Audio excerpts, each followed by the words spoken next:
Olá pessoal, professor Paulo Sérgio, gravando a aula que estará disponível para vocês. O tema da aula: forças resultantes devido à pressão em superfícies planas. Então, força, tá, devido à pressão atuante em superfícies planas. Então, essa força, na verdade, é a força resultante devido à pressão atuante em superfícies planas. Inicialmente, faremos um parênteses. Essa superfície plana, ou ela é quadrada ou retangular.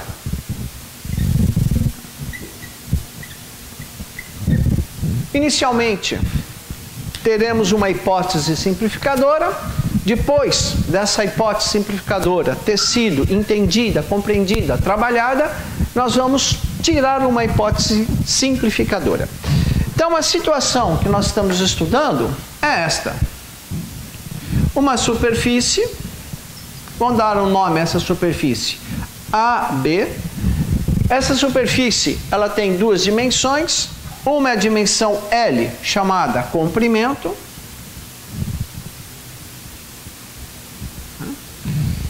E, como é uma superfície, tem duas dimensões, vou fazer uma outra vista da superfície. Então, aqui está a dimensão AB. A dimensão comprimento é essa daqui. Esta outra dimensão, L minúsculo, é o que nós vamos chamar de largura. Então, o que nós temos aqui é essa superfície vista de perfil. Então, como ela está de perfil, nessa vista aqui eu só enxergo o comprimento.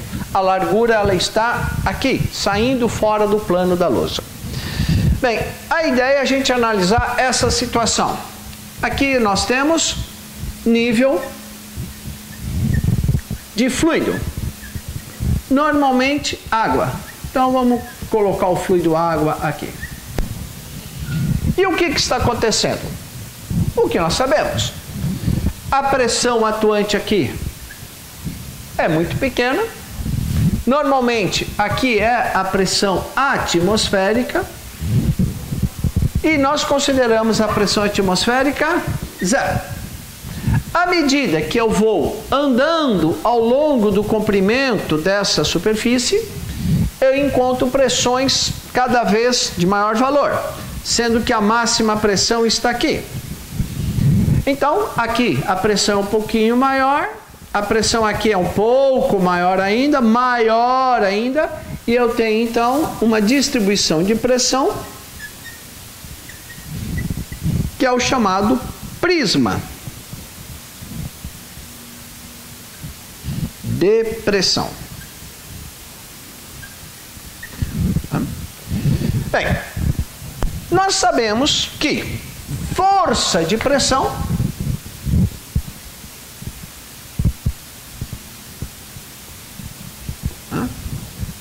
é o produto da pressão na área. E se eu quiser então a resultante, eu tenho que somar todas essas forças que atuam nessa área. Então, qual é a resultante? É essa daqui, esta pressão nesta área, mais essa pressão nessa área, mais essa pressão nessa área, e assim sucessivamente. A área que nós estamos considerando é essa daqui, ó. Esse é o nosso DA.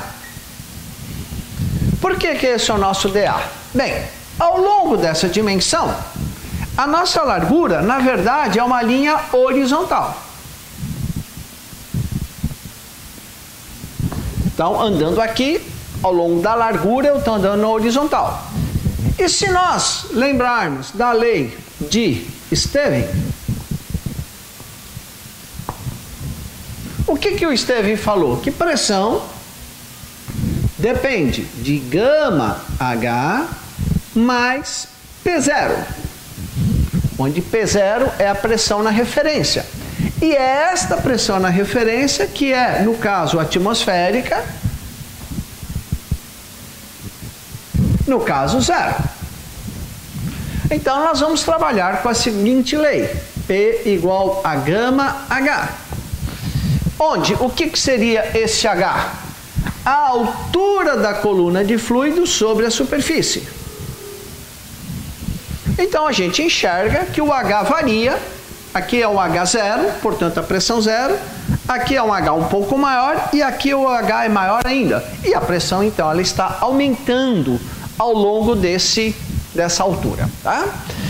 Bom, normalmente a gente trabalha na direção da superfície e esta superfície, ela apresenta um ângulo em relação à horizontal. E a nossa variável será a variável y. Então, olhando aqui, nós temos a nossa variável y aqui. Portanto, se a nossa variável é y, isso daqui é um dy.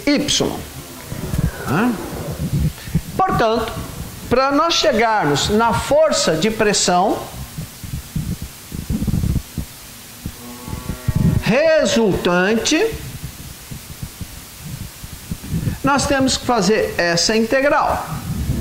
A pressão, que é o gama H, vezes o dA. O dA é o nosso LDY.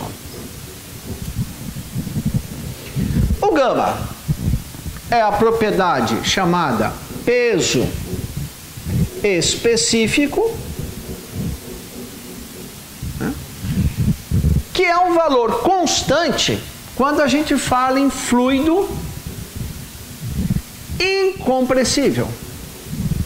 Então, quando a gente fala em fluido incompressível, o que é ser incompressível? É exatamente isto: ter o valor do gama constante para qualquer pressão. Então, nesse ponto, onde a pressão não é muito grande, eu tenho um gama. Nesse ponto, onde a pressão é maior, eu tenho o mesmo gama. Nesse ponto que a pressão é maior ainda, o mesmo gama. E nesse ponto que a pressão é muito grande, é o mesmo gama. Então, o gama será uma constante. Quando eu disse que eu estou falando de quadrada ou retangular, esse L é uma constante. Então, esse L é uma constante.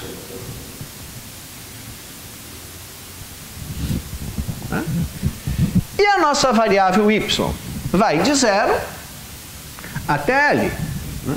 Então, o 0 é aqui na origem da superfície, né? Então, o nosso eixo y tem o 0 aqui e varia até L. Então, considerando esses parâmetros constantes, a força de pressão resultante passa a ser gama, sai da integral, L sai da integral, integral de H dy. Bem, só que são duas variáveis distintas. O H é uma variável na vertical e o y é uma variável na direção da superfície. São variáveis diferentes. Aí eu posso usar da trigonometria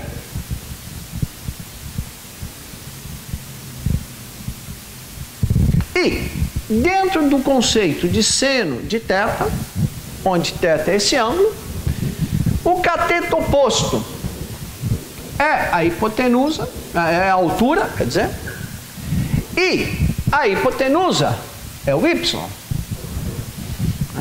Então, seno de θ, cateto oposto, H sobre hipotenusa, que é o y. Com isso, onde está H, eu posso substituir por y seno θ. E a nossa força de pressão resultante passa a ser gama L integral de y seno θ, que é o h, dy, de 0 a L. Observe que esse seno θ é também uma constante, porque a minha superfície, em qualquer ponto que eu vá analisar o ângulo é o mesmo. Então eu posso resolver essa integral e chegar à conclusão que a força de pressão resultante vai ser gama L seno θ, né? Integral de y dy.